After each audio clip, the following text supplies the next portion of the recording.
After losing in the wildcard round of the 49ers, the Seahawks are officially heading into offseason mode. And while there's disappointment with their season coming to a finish, there's plenty of optimism in the Pacific Northwest. Rob Rang and I are going to be breaking down why the Seahawks have as bright of a future as any team in the NFL heading into 2023 on our latest edition of Locked On Seahawks. You are Locked On Seahawks, your daily Seattle Seahawks podcast. Part of the Locked On Podcast Network, your team every day.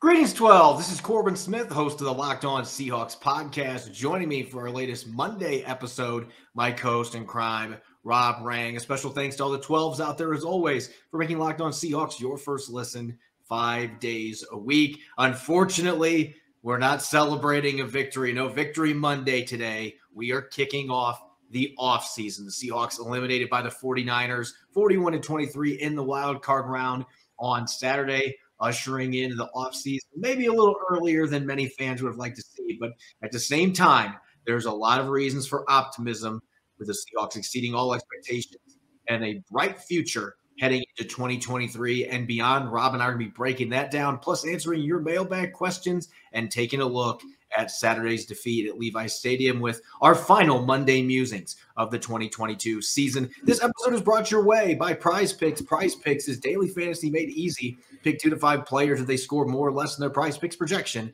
you can win up to 10 times your money on your entry. First-time users can receive a 100% instant deposit match up to $100 with the promo code Locked On. That's prizepicks.com. Promo code Locked On. Now for your lead story here on our Monday edition of Locked On Seahawks. The Seahawks had a lead at halftime against the 49ers on Saturday. Pete Carroll was undefeated in the playoffs as coach of the Seahawks under such circumstances, but unfortunately, all records eventually have to go down, and the 49ers, with an incredible fourth quarter performance, put the Seahawks away, ending their surprising season with a 41-23 victory at Levis Stadium. And obviously, Rob, anytime that you have an abrupt end to a season, especially when you're like the Seahawks and you surprise, you make the postseason, that abrupt ending, it's never easy to deal with that. There was plenty of emotion, plenty of tears in the locker room, but more so than other teams that I have covered, you could also sense the optimism and the excitement about 2023 and beyond. Everybody was eager to get right back to work the next morning. Geno Smith in lifting weights, even though he's not under contract for next season at this stage. Other players just champing at the bit for the opportunity to get back into action next season. And you can obviously sit here and look at a number of different reasons why, but this truly is an example of a team that exceeded all expectations last year, and the best should be yet to come for the Seattle Seahawks. Well, yeah, that's one of the things that's so exciting about it, Corbin, is that it did feel like this was a year early. I don't think there were very many people out there who were anticipating that Seattle would be returning to the playoffs again this season. And so the fact that, that the season is over, obviously anybody out there who was a Seahawk fan was hoping that the season would continue longer than it did. But again, I don't think that there is anybody who was realistically anticipating that the Seattle was going to make the playoffs in the first place. So the season did extend a week longer than many of us forecasted. And as you said, I mean, Seattle went into that playoff game against the 49ers ahead at the half to see how well that Seattle responded back. I mean, it was basically, there was one quarter in there where Seattle was very clearly the better of the two teams. And considering how much that the Seahawks have struggled against San Francisco, not only against the 49ers in Levis Stadium, but here in Seattle, I think that was pretty satisfying just in itself to see Jason Myers go out there, nail that 56-yard field goal, burn the 49ers for some of the mistakes that they made. You felt great about going into halftime at that point, even though Seattle had struggled, especially in run defense and in tackling, as we've talked about all season long. And yet still the Seahawks were in this game. I think you have to give the 49ers credit. You know, we talked about the fact that they just were at a different level in terms of just size, speed, just physically the talent that they possessed. And, I think that Pete Carroll appropriately kind of gave Brock Purdy an awful lot of credit and his post-game press conference, because that's what was so darn, frustrating about the game, is that some of Seattle's stars stepped up their performance. DK Metcalf was absolutely unbelievable. To see Uchenna Nwosu come up with 3 tackles for loss, absolutely spectacular individual performances. But at the same time, to see the game kind of slip out of your fingers the way that it did towards the end, and again, a big amount of respect has to go to the smallest guy on the field, at least at times, in Brock Purdy. I think, again, you just got to kind of tip your cap to a very good team in the 49ers, and a team that, surprised many of us in the Seahawks. And what was a very entertaining and very entertaining 2022 season. And as you said, there's all the reasons to suggest that the Seahawks are going to be even better in 2023. I like that Pete Carroll today in his post-season press conference pointed out that it took the 49ers several years to build the roster that they have currently. And the Seahawks are just in the beginning stages of doing that. And what really helps them, and this has been a talking point for us all season, we've been on Russell Wilson, Denver Broncos watch really since week 1 when the Seahawks beat them at Lumen Field, because Seattle gets their first and second round pick. And so that's really why you can sense that optimism in the locker room. They feel like they're just getting started, because this team was projected to win 5.5 games by the people running the books. This was not supposed to be a playoff team, and yet they go 9-8. Geno Smith breaks a bunch of franchise records. This rookie class stars from day one, and there's so much room for that group to get even better moving forward. And the thing is, they've now got 4 picks in the top 60. They've got that number 5 overall pick from the Broncos, and they've got a hair under $50 million in projected cap room. Now, there's a little bit of a caveat to that. Geno Smith needs a contract, obviously. There are a number of other key free agents that need contracts. That money is going to dry up pretty quickly. $50 million in cap space really isn't that much in the NFL when you consider how much you got to pay starter quality players. And they're also going to have to account for all the draft picks that they're going to be making, especially having 2 first-rounders, a number 5 overall selection. You're going to be paying pretty good money for that pick as well. And so I don't want to discourage Seahawks fans with that. It's just I don't think there's as much money out there, at least right now, without making some cuts or restructuring some contracts. There's not as much financial flexibility as people think if you're planning to bring Geno Smith back. But again, you've got a quarterback that had a record-setting year. He hasn't played that much football in the NFL for a 32-year-old quarterback, so he's got room to get better in year 2 in Shane Waldron's system. He's going to have his 2 rookie tackles blocking for him. They should only get better moving forward. He's got stud receivers on the outside. He's got some really good tight ends at his disposal. And on defense, you've got some good young pieces.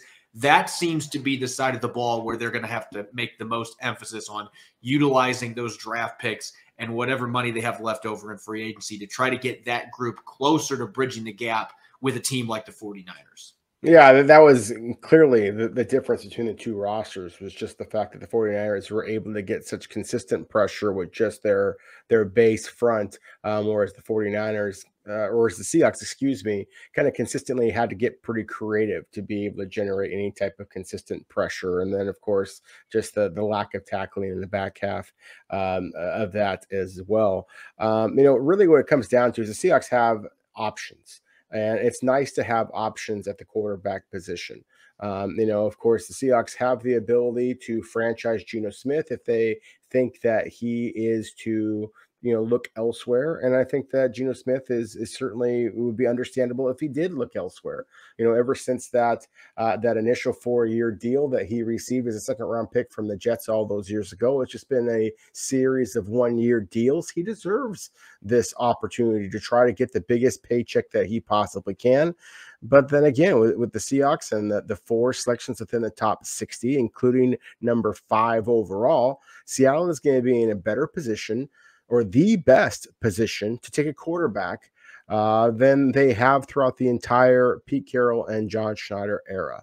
And so there is a good number of really talented quarterbacks that are going to be available to the Seahawks. I think that it's easy to make the argument that the Seahawks should just bring back Geno Smith and then use this draft and whatever you have remaining in free agent cap room to try to just supplement this defense and be able to hit the ground running next season. I think there's also an argument that you should be investing that number 5 overall selection in a quarterback and really taking the long approach to this season. To me, that's really it's going to be fascinating about this as the Seahawks kind of figure out what they're going to do. And oh, by the way, Geno Smith isn't the only free agent quarterback out there.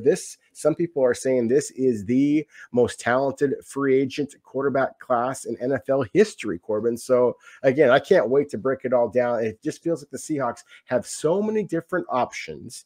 And when you look at their free agents this upcoming season, with the exception of Geno Smith and maybe Puna Ford as well, I mean, the Seahawks' best players are already on their roster. And so they should be able to take those strides, as you just mentioned. So what Seattle chooses to do with the draft and free agency really is going to have a wide variance of what the Seahawks are going to be able to do.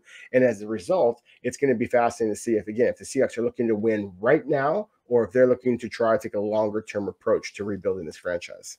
And obviously, we're going to have plenty of time the next couple of months to look at how the Seahawks are going to be addressing the deficiencies on their roster, how they're going to try to improve this roster. But this is always the toughest part for an NFL team. When you have a year where you exceed expectations like the Seahawks did, you make the playoffs, you were playing with house money all season. There are going to be much higher expectations next year, regardless of what they choose to do at the quarterback position. People are going to expect that this team is capable of getting to the postseason. Taking that next step from being a fringe playoff contender to a Super Bowl contender, that is the toughest step. And going into year 2 of this reloading, retooling, however you want to call it, John Schneider and Pete Carroll and company, they're going to have a lot of pressure on them to get this team to that next step. And they're going to have to push most of the right buttons here to make it happen because, again, this is the toughest step to go from fringe to being a Super Bowl contender. In this offseason, they're going to be looking to take the steps necessary to make that happen. Coming up next, we're going to get to our final Monday mailbag of the 2022 season. We're going to answer as many of your questions as we can. Coming up next here on our Monday edition of Locked On Seahawks. This episode is brought your way by Prize Picks. It's Wild Card Weekend. Things are going to wrap up tonight with the Cowboys and the Buccaneers. I'm banking on Dak Prescott having a big bounce-back day with 2 passing touchdowns against the Bucs. That might not seem like a bold leap, but with Prize Picks, it's easy to play. Daily fantasy and put those entries to the test. Pick 2 to 5 players. If they score more or less than their Prize Picks projection, you can win up to 10 times your money on any entry. There's no competing against other people. It's only you versus the projections available. And Prize Picks offers projections in any sport you watch, whether it's the NBA, MLB, NHL, even boxing. It's that easy, and entries can be made in 60 seconds or less with safe and fast withdrawals. It's currently operational in over 30 states as well as Canada. Download the Prize Picks app or go to prizepicks.com to sign up and play daily fantasy sports. First-time users can receive a 100% instant deposit match up to $100 with the promo code Locked On. If you deposit $100, Prize Picks will give you $100. Don't forget to enter the promo code Locked On at sign up for an instant deposit match up to $100. Now for a word from our sponsor, BetterHelp. Life can be full of challenges. Over the past year, our family has undergone significant strife with family members dealing with major health issues. It's been a struggle for me and my loved ones coping with it mentally. Life can be full of twists and turns, so it's important to show yourself through it all. And BetterHelp Online Therapy will assess your needs and can match you with your own licensed professional therapist in less than 48 hours. Therapy worked wonders for me, but don't just take my word for it. Having someone in your corner to guide you when you're struggling to navigate obstacles can be invaluable. It's not a crisis line. It's not self-help. It's professional therapy done securely online, available to people worldwide. With therapy, it can take a few tries to find the right fit for you, and BetterHelp is a great way to invest in yourself. BetterHelp has a special offer to our listeners. Get 10% off your first month at betterhelp.com/lockedon. That's 10% off your first month of online therapy at betterhelp.com/lockedon. You're listening to the Monday edition of Locked On Seahawks. I'm your host, Corbin Smith. Glad as always to be joined by my co-host in crime, Rob Rang. And a thanks to all the 12s out there, whether this is your first time listening to the Locked On Seahawks podcast or you are a regular listener. We greatly appreciate all of you. And thanks for supporting us throughout the 2022 season and moving into the offseason as well. For your second listen, don't forget to check out the Locked On NFL podcast to get your daily conversations on the biggest NFL stories. They've got in-depth analysis on the biggest games, NFL key predictions every Friday. And on Monday, our local insiders cover the weekend with game-to-game episodes. Locked On NFL is available on YouTube and wherever you get your podcasts. Continuing our latest Monday episode, we obviously will be doing mailbags throughout the offseason as well, but this will be our final mailbag of the 2022 season as we tie up loose ends with the Seahawks losing to the 49ers in the wild card round. We had tons of questions from you, the 12s. We're going to try to answer as many of those as we can today. And Rob, I'm going to dish it to you first. This question coming from Spencer Levian tweets, switching to the 3-4 was banking on a healthy Jamal Adams. Two questions here. Will we ever see a healthy, impactful Jamal Adams again? And should we consider switching back to a 4-3? Two very interesting questions that I think play off of each other depending on your answers. Yeah, I think that there's a yes to both those answers in theory. The Jamal, obviously you got to be able to get Jamal back on the field. If the Seahawks are going to be able to have any type of, real success using that position. I mean, Ryan Neal's a good football player, and we've seen Quandre Diggs, seen Jonathan Abram, Tease Tabor. We've seen a number of safeties make plays, every now and then. Quandre Diggs, again, is a terrific player, but very few players have the ability to make plays on every part of the field the way that Jamal Adams does. And so I think that is important. And I think that the Seahawks are still playing on getting that. If they can get that additional pass rusher that Adams can provide, and he's unique in what he can provide in that regard, then I do think that you can kind of continue to build through the 3-4 scheme that Seattle invested so heavily in this past season.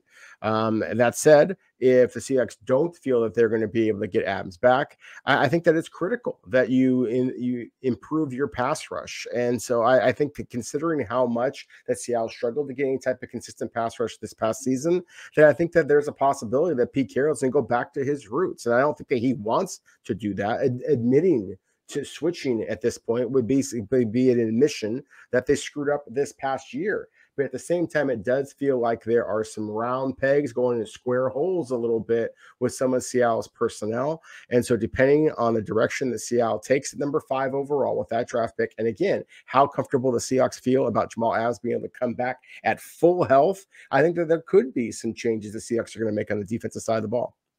Yeah, I think that the health situation with what Pete Carroll has said, they're not expecting that he's going to be healthy probably until training camp at the earliest, because this quad injury he's coming back from is typically a year-long process. So he might not be ready for the start of the regular season. They're not going to be rushing him back. There's a good hit rate now for guys coming back from this injury, but it's just a very long haul to make it back. And he just started running on a treadmill. So this is not something where he's going to be available early in OTAs. Probably he's going to need extra time. And depending where his health is at, that's going to impact what they can do schematically. And maybe that does mean we see more of a leaning towards some of the old stuff they did with their 4-3 style defense that obviously had some 3-4 principles too. There's a lot of variables at play here, but they're hoping that they can get number 33 back at full health, because he would make this scheme that much better, because really it caters to his strengths as well as any scheme out there, and they just didn't get to see what he could do with it, missing most of the season. Next question from Katie Ellis tweets, who do you see getting cut this offseason? Obviously, this is always a tough topic to discuss because you never want to see players get the axe, but this is the reality of the NFL. It is a business. And Rob, I'm going to throw two quick names out there. One being a player that I think is underachieved since the Seahawks acquired him, and the other one who I thought was a very valuable piece of their defense this year and played well. I'm going to start with the first one, the player that's underperformed. Gabe Jackson has not been the difference maker along the offensive line, and I think Seattle thought they were trading for when they got him from the Raiders. He was okay at times this year, but they were mixing him with Phil Haynes. He couldn't play entire games. They were rotating him out of the lineup. If he's already dealing with those issues, not able to get through a season, he's been very inconsistent with run blocking. His pass protection has been very up and down. He had a couple games where he gave up more than 5 pressures this year. You can save more than $6 million against the cap by cutting him. and you could re-sign Phil Haynes for much cheaper and then draft a rookie to go against him. I think that there's a strong probability that that happens. The other name I'm going to throw out there, I think the Seahawks will try to find a way to keep Shelby Harris around. But with his current contract, the last year of his deal, his cap hit is more than $12 million. You could save almost $9 million by cutting him, or you could do some type of a restructure. Maybe you could extend him a year so that you keep him around for a couple more years. He's still a very solid rotational, borderline starter caliber player, but he's not worth the price tag for this season. And you can save so much money by cutting him or trading him, whatever the Seahawks end up doing. Typically this time of year, you have to cut a player like that, especially one that's now going to be 32 years old. So those would be two names that I think would make the most sense. One of them being a player that's underachieved. The other one being one I think the Seahawks would like to find a way to keep him around, but at a lower price tag. Yeah, I think that's very well said, Corbin. Shelby Harris, I think, has been a terrific player since Seattle acquired him in the Russell Wilson trade. Really an underrated performer for the Seahawks. But yeah, at that price point, given his age, I do think that Seattle might look to be able to extend him if they can, and be able to try and drop down that yearly rate down a little bit. And then again, with Gabe Jackson, a good player. I think that he is still a starting caliber guard in today's NFL. But again, considering the amount of money that he is being owed, his advancing age, the fact that I do think that guard continues to be a real problem for the Seahawks, to me, it just makes a lot more sense. Both sense in terms of it's logical and sense in terms of financially for Seattle to go with a younger, cheaper option with a little bit higher upside. Our next question here coming from Theo F. tweets, there were times specifically in the midseason where it seemed like K9 slowed down before he turned it on late in the season. Do we have a problem there? And if so, what running back archetype should we be acquiring? Is the answer re-signing Rashad Penny as a change of pace backup running back? So I'm going to answer this one just from my running back background, but I do think Seattle has some concerns of the running back position behind Ken Walker III. Could Rashad Penny be brought back? Absolutely. Pete Carroll made it sound like today that was a strong possibility. He was talking about getting him back for training camp, being ready to go, but he's going to be a free agent. I would think the cost is going to be pretty cheap with the injury history that he's got. So it's possible Penny could be back, and he would give him a bigger back at 235 pounds that they were missing. But I think they need more of a battering ram that can alternate with Ken Walker III. And they're also going to have some questions with the third down back because Travis Homer's a free agent. He's had a bunch of injuries. DJ Dallas has been solid.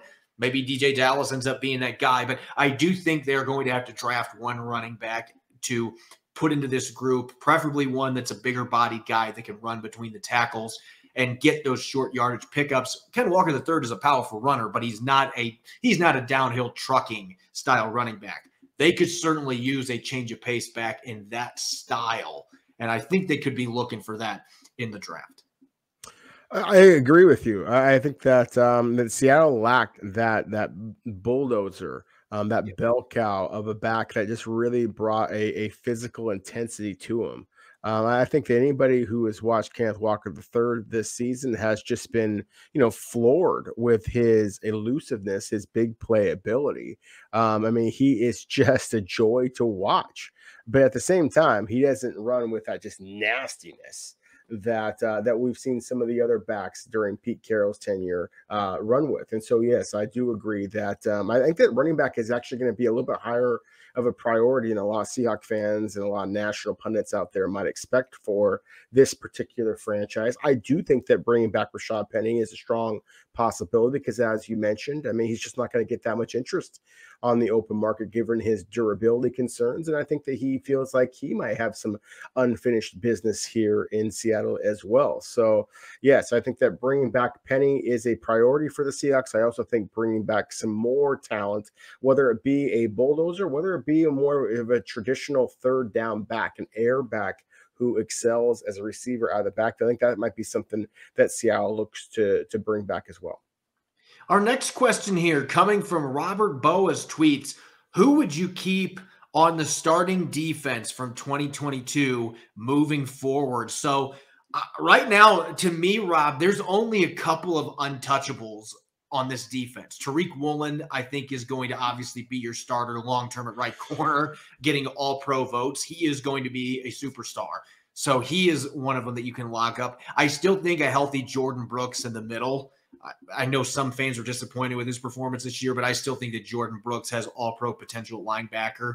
And so I think him coming back from his ACL injury, as long as he's healthy, he is one that I would think is going to be part of their long-term plans. And up front, I think Boye Mafe and Darrell Taylor are both going to be fixtures along with Uchenna Nwosu. I actually like their edge rushers. They need better reliability, consistency from the interior to help those guys out as pass rushers, but I actually like the edge guys. I think away from that, who knows what Quandre Diggs' future is beyond next season, because he's going to be, he's 30 years old now. Who knows what's going to happen there? Jamal Adams, we don't know if he's going to be fully healthy coming back. Ryan Neal's a restricted free agent and will be an unrestricted free agent next year. It's going to be tough to have his money on the books with the other two safeties that they have. And so I feel like this is a defense that really you only have 3 or 4 positions that are truly set. And then you're going to be looking to try to upgrade the rest of those positions this offseason. No, I 100% agree with you. I think that this is a very good question, one that really deserves its own segment. And I'm sure we'll break this down, as we move forward. But to me, what this really comes down to is, are you willing to fork over the money that you're going to need to retain a player like a Poona Ford or a, at the linebacker position with Cody Barton, for example? Do you have enough confidence that Quandre Diggs is going to be the player that he was over the final month of the season? Or is age creeping up with him a little bit, because he was not the same player over the first half of the season that he had been previously with the Seahawks? So to me, that's really what this kind of comes down to. I think that clearly there needs to be some talent upgrades again in terms of the pass rush. Again, I think that it's going to be fascinating to see what the Seahawks do at number 5 overall. That decision right there alone is going to really dictate what Seattle does basically the rest of the way. I just feel like a lot of these high draft picks have to go to the defensive side of the football. We're going to have plenty of time to debate about what positions it should be, what players it should be. But this does feel like a team that needs to shore up the defense to really get that gap closed with the 49ers. The offense has a lot of the pieces that they need, but the defense, it really does feel like a lot of the positions could be ripe for looking for upgrades going into 2023 and beyond. Coming up next, we're going to share our final Monday musings for the 2022 season. The Seahawks losing to the 49ers in the wild card round. We're going to share some in-depth takeaways after rewatching the film from that game. We'll look at offense, defense, and special teams coming up next here on our Monday edition of Locked On Seahawks. This episode is brought your way by Ultimate Football GM. If you've ever dreamed of becoming an NFL GM and managing your football franchise, well, your dream can come true, and this game is definitely for you. You manage every strategic aspect of your team, playing through the season and leading your team to glory. Unless you're like me, I'm struggling this season. You're responsible for hiring the right coaches and coordinators, trading players, making draft picks, navigating your franchise through free agency and the draft, and all the ups and downs of the season. All of this in a challenging and realistic game world. Ultimate Football GM is completely free and playable offline. You can play on the go as you want and when you want to. I'm currently managing the Honolulu Sharks. Year 2 is not going near as well as I thought it was going to. I've got a lot of young players that, quite frankly, are not developing how I hoped they would. I'm hoping to get back on track moving forward to compete against the rest of the Locked On hosts in our virtual league. It's an absolute blast, and our listeners should join in the fun in their own league. Locked On Seahawks listeners get a 100% free boost to their franchise when they use the promo code Locked On. That's in all caps in the game store. That's Locked On in all caps. So make sure to check it out today. You can download the game by going to ultimate-gm.com or look it up on the App Store. That's ultimate-gm.com. Ultimate Football GM. Start your dynasty today. You're listening to the Monday edition of Locked On Seahawks. I'm your host, Corbin Smith. Glad to be joined, as always, by my co-host in crime, Rob Rang. And a special thanks to all the 12s out there for making Locked On Seahawks your first listen 5 days a week. We greatly appreciate it. All right, Rob, it's time for our final Monday musings of the season. It's kind of depressing because, we're not going to have a game to break down next week, unless maybe we'll do a Monday musings for the Pro Bowl. Oh, wait, there isn't going to be an actual Pro Bowl game this year. So this will be our final Monday musings, our in-depth takeaways from the previous game. The Seahawks falling short 41-23 against the 49ers in the wild card round. They were ahead at halftime, only down 6 after 3 quarters. Really kept this game close until the fourth quarter happened, and the 49ers, the more talented team, were able to blow things up at Levis Stadium. And 25 unanswered points, you're not going to win playoff games when that happens to you. So unfortunately, the season is over for the Seahawks. Let's look at this game from Saturday, one that the Seahawks were very competitive in for probably, you could say, half the game, because the first quarter they were down 10-0, and then they were outscored by 25 points, unanswered 25 points in the late third and fourth quarter. So they certainly had their bumps in the road, but they also scored 17 points in the second quarter. And let's start on offense, Rob. What was the big thing that stood out to you on the offensive side of the ball? The Seahawks did have more success this time around than they did in the first 2 regular season matchups. Yeah, I think that from a positive standpoint, I think that the performance of DK Metcalf was very exciting. For him to have the performance that he had, 10 catches, 136 yards, 2 touchdowns, really just imposed his will at times. We saw the elite combination of size, speed, power, focus, double clutching the pass, but then reeling it back in. Critical ball that he caught there. I just was really excited about that. At the same time, I also was concerned about the fact that it does seem like when the Seahawks have lost games this season, they have gone so focused on the wide receivers. And that unfortunately was again the case in this situation. 25 targets to Seattle's wide receivers, 10 combined targets to Seattle's tight ends and running backs. Of those 10 targets to the running backs, not a single catch by a running back. That stunned me. I really thought that was something that Seattle might try to get the 49ers get the 49ers linebackers moving around a little bit. Again, of those 10 targets to tight ends, only 4 of them were caught for a grand total of 25 yards. Again, really thought that would be one of the areas in which that Seattle would try to get those linebackers for the 49ers moving around, be able to create a little bit more area in the running game in the middle of the field. But again, I really think that one of the things that you have to kind of take away from this, if you're a Seahawks fan and you want to be optimistic, is the fact that your biggest superstar on offense, number 14, had a spectacular performance, looked hungry and ready to deliver these types of big-time performances whenever the next situation like this presents itself. Playoff DK Metcalf is just a different animal. He's going to find a way to bottle that up in the regular season, because I think the other thing that was encouraging is it seemed like he was able to keep his emotions in check in this game too. He was still playing with passion, but not over the top like we've seen him have some issues with. So that to me is the biggest thing with DK Metcalf. Don't beat yourself by getting overly emotional in the heat of the moment. And I think that's something going into year 5 is going to continue to be a focal point for the Seahawks, because when he is right mentally and he is right emotionally, good luck defending him with his physical tool set. And you saw that against the 49ers, taking advantage against the #1 defense, had a 50-yard touchdown catch. So that was certainly a positive. The other big positive to me, the pass protection was obviously not perfect. The key decisive turnover in the game, Charles Omenihu getting back there and knocking the ball out of Geno Smith's hands. And so pass protection broke down a few times in this game. But Nick Bosa didn't have a single quarterback hit in this game. That is a testament to your 2 rookie tackles, Charles Cross and Abraham Lucas, who I thought finished on a very strong note, aside from the 2 false start penalties that Charles Cross drew.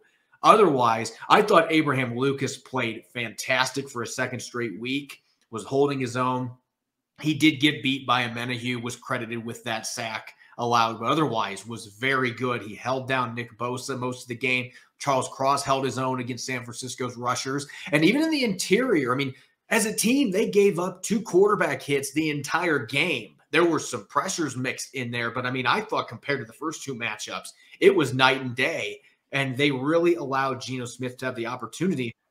Smith started 9 for 10 because he had time to throw the football, and he was getting the football out decisively, making smart decisions. Second half, that changed a little bit when they fell behind a couple scores, and he had to try to force the issue a little bit. But I think that is the biggest positive out of this game. There were certainly some missed opportunities there. There were some key pressures, one of them leading to that fumble by Geno Smith that came at the wrong time. But I thought this was a positive stepping stone, particularly for the tackles going towards year 2.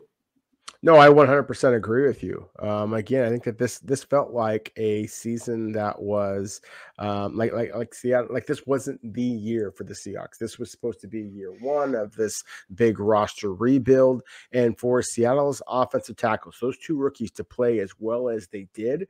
Again, I think that is probably the single biggest reason why the Seahawks fans should be feeling very optimistic about what might happen next season, whether it be Geno Smith or some other quarterback. You've got to feel pretty darn good that you've got that set of bookend tackles that are going to be obviously only in year 2 of their NFL contracts and should just be on the, just starting to be as good as they're going to be for the Seahawks. So again, that to me is really exciting. I think on the defensive side of the ball, again, one of the things that was really exciting is we talked about on offense with DK Metcalf, your biggest star, having his biggest performance. I thought Uchenna Nwosu, the biggest free agent addition the Seahawks have made in years, continued his spectacular first season in Seattle. I mean, he was everywhere. He was Bosa in this game. He was spectacular for the Seahawks. So I think that you got to feel really good about that. On the flip side, I was disappointed how Tariq Woolen played in this game. I thought that Brandon Ayuk was able to get him, kind of lost a little bit in coverage at times. One of the big long runs, I thought that, that Woolen was in position to be able to get off of the block and be able to make a play and run support as well. It was just kind of a disappointing performance from the rookie, but at the same time really shows how high our expectations have become of a 5th round pick in Tariq Woolen. I feel confident that he's going to bounce back. And again, the other reasons why I feel very optimistic about Seattle's chances moving forward. Yeah, there's not much for me to say with positivity about the defense coming out of this game because they had their opportunities. I guess the good news is you held them to 2 field goals on 3 red zone possessions in the first half. And that was after giving up a bunch of explosive plays and having a bunch of missed tackles and busted coverages, the pass rush not showing up. That is where my frustration coming out of this game lies, because you look at the previous 2 matchups and the Seahawks just simply could not get pressure on whoever was the quarterback. And it changed in this game. There were plenty of plays where they were getting after Brock Purdy, but they couldn't get him down. Like Pete Carroll said after the game, they made him look like Fran Tarkenton out there. He was moving all over the place, and that is not really Brock Purdy's game necessarily.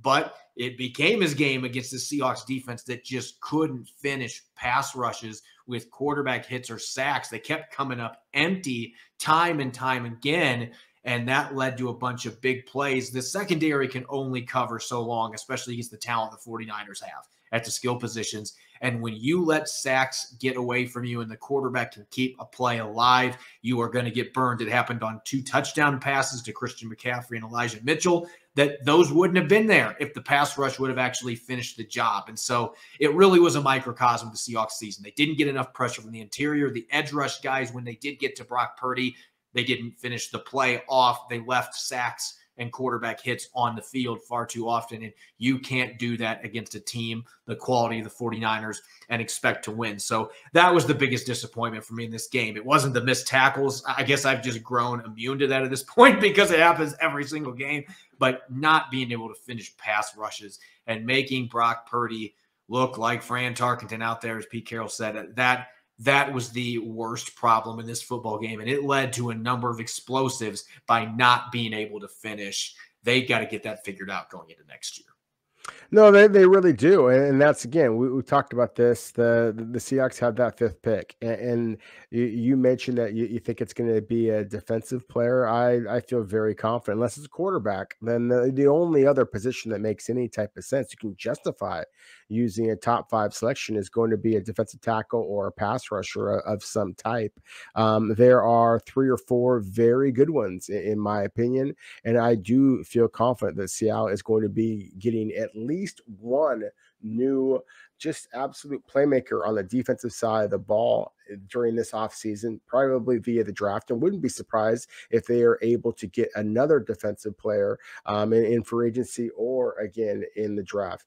That's one of the things that I take some solace in is the fact that pass rushers and middle linebackers, those just heat-seeking linebackers that kind of crave contact, as counter as it sounds, they're actually some of the easiest players to find if you have the resources. And the Seahawks, again, with $50 million in cap space and the draft picks that they have, they are going to be in a different position to be able to acquire that type of talent than we've ever seen Pete Carroll and John Schneider be in. And considering the type of success that Seattle had in this last year's draft, it does feel like the Seahawks are in position to really explode this upcoming year.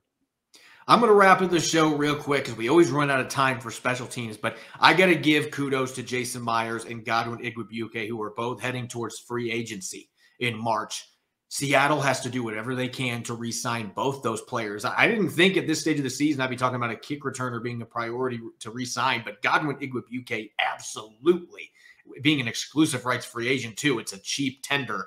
That needs to be put on it. He needs to be back as your starter in the kick return position because they have not had a spark back there like that since Tyler Lockett early in his career. And he's really made one of the best special teams units in football that much better. And Jason Myers, there needs to be provision in his contract. Let's figure out how to be better in odd years. But he needs to have a new contract as well after that emphatic finish to the season with a 56-yard field goal in that stadium in those weather conditions. That just tells you what kind of a season Jason Myers has. So kudos to both those guys finishing the season on a strong note. As always, you can follow me on Twitter, Corbin Smith NFL. You can follow Rob at Rob Rang. Make sure to check out Locked On Seahawks. We're on Apple Podcasts, Google Podcasts, Amazon. Just ask Alexa to play Locked On Seahawks. And, of course, 5 days a week on YouTube. Coming up tomorrow, we're going to truly be shifting into off-season mode. We're going to take a first glance at some of the free agents that the Seahawks have heading into the 2023 offseason, which players should be prioritized, maybe do a little bit of ranking which players need to be prioritized for the Seahawks to re-sign this offseason. You won't want to miss it. Thanks for listening in. Go Hawks.